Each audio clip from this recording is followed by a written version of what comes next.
बिस्मिल्लाहिर्रहमानिर्रहीम। अस्सलामुअलैकुम। मैं हूँ आपकी उर्दू की मौल्लिमा राबेल ज़हरा। आज हम पढ़ेंगे शशम जमात से सबक हम्द, और हम्द में आज हम करना सीखेंगे अशार की तशरीह लिखना। हमारा हासिल ताल्लुम है कि आप नज़्म हम्द के अशार की तशरीह कर सकें। उससे पहले, आगे बढ़ने से पहले, मैं चाहती हूँ कि आप अपनी किसी पसंदीदा हम्द से चंद अशार की तशरीह कीजिए। आपके सामने मैंने आपकी पसंदीदा नज़्म के अशार लिखे हैं। ये वो हम्द है जो आप गुज़िश्ता जमातों में पढ़ चुके हैं। मेरे मौला मेरे दाता, हर एक का है तुझसे नाता, सारी दुनिया तूने बनाई, फूलों और फलों से सजाई।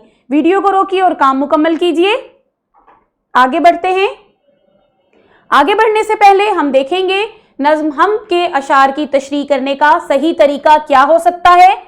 शेर व शायरी में तशरीह अमूमन इसलिए की जाती है कि शेर में पोशीदा मानी व मफहूम को आसानी से समझा जा सके। नज़्म हो या गज़ल, हर शेर अगले शेर का तसलसल होता है। ख़ास तौर पर नज़्म में हर शेर अगले शेर का तसलसल होता है, जबकि गज़ल में हर शेर दूसरे शेर से मुख्तलिफ होता है। यूं हम तशरीह के ज़रिए से शायर का मतलब और बात पूरी आसानी से समझ सकते हैं।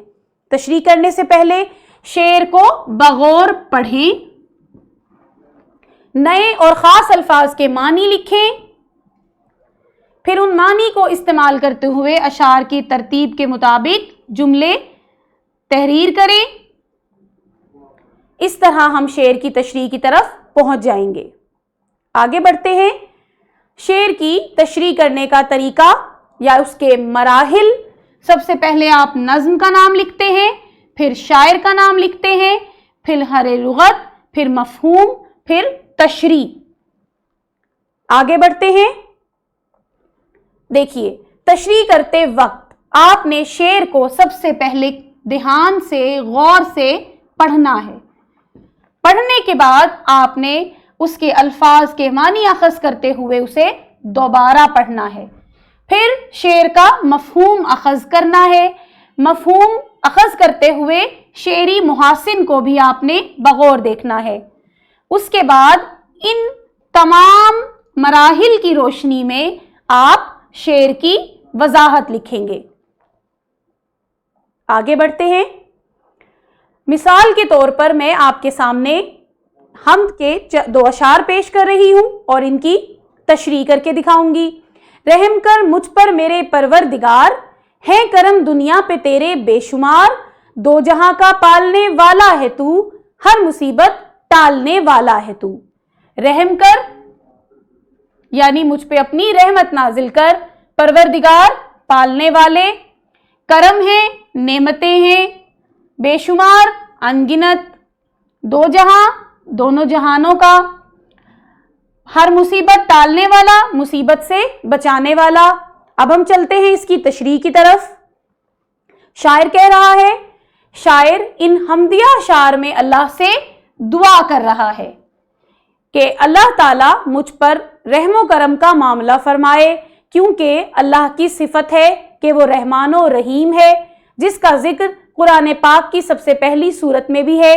अल्लाह ताला अपनी मखलूक पर रहम फरमाने वाला है और शायर भी उसी का तलबगार है। दुनिया की तमाम मखलूकात पर रब ताला के बेशुमार करम और अनायतें हैं।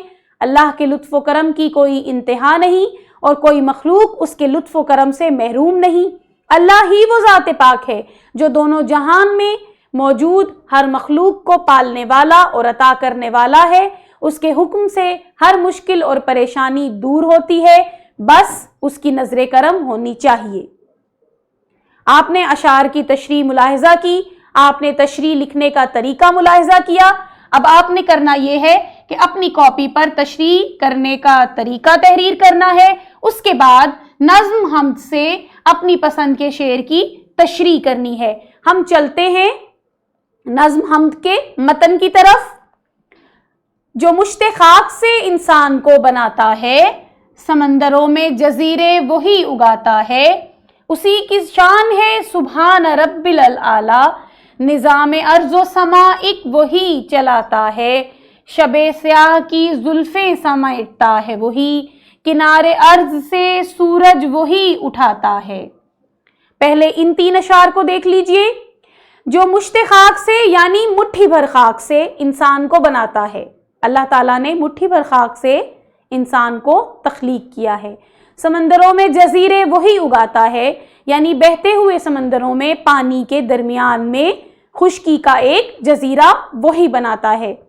اسی کی شان ہے سبحان رب العلا، سب سے بلند برتر اعلیٰ شان بے شک اسی کی ہے.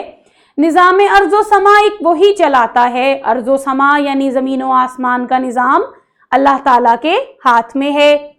شب سیاہ یعنی سیاہ ترین رات زلفیں سمیٹتا ہے وہی، یعنی رات کو ختم کرنے پر قادر ہے. کنارے ارض سے سورج وہی اٹھاتا ہے، یعنی سورج کے طلوع ہونے میں بھی اللہ ہی کی کاریگری ہے. ان اشعار کی تشریح کے بعد ہم اگلے اشعار کی تشریح کی طرف چلتے ہیں.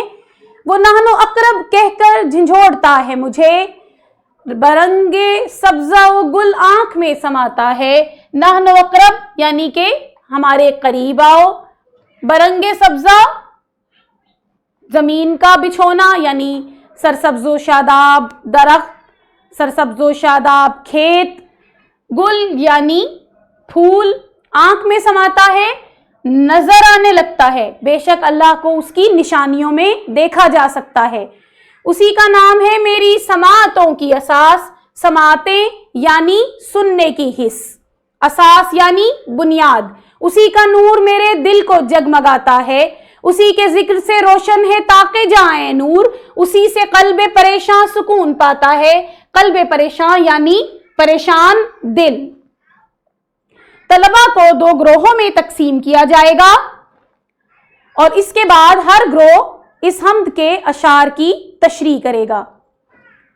ایک تیرے سوا کون ہے اس دل کا سہارا، ورنہ تو خسارہ ہی مقدر ہے ہمارا. ہر غم کی دوا تیرے سوا کون ہے مولا، کر دے تو میرے غم کی بلا دور خدارا. مجھ کو میرے آبا کو مسلمان بنا کر، میرا میرے آبا کا مقدر ہے سنوارا. کر دے عطا مجھ کو اپنے قرب کی خلوت، دنیا تو سمندر ہے تو خاموش کنارہ. بخشش کا طلبگار ہوں اے مالک و مختار، ایک عرصہ حیات ہے غفلت میں گزارا. ایک چاک گریباں نے لگایا ہے یہ نعرہ، ہم تیرے ہیں تیرے تو ہمارا ہے ہمارا. ذیل میں دیے گئے اشعار کی تشریح کیجئے. ویڈیو کو روکیے اور کام مکمل کیجئے. اب آپ نے گھر سے کرنا یہ ہے کہ حمد کے کوئی سے 3 اشعار منتخب کر کے ان کی تشریح اپنے والدین کو سنانی ہے. شکریہ.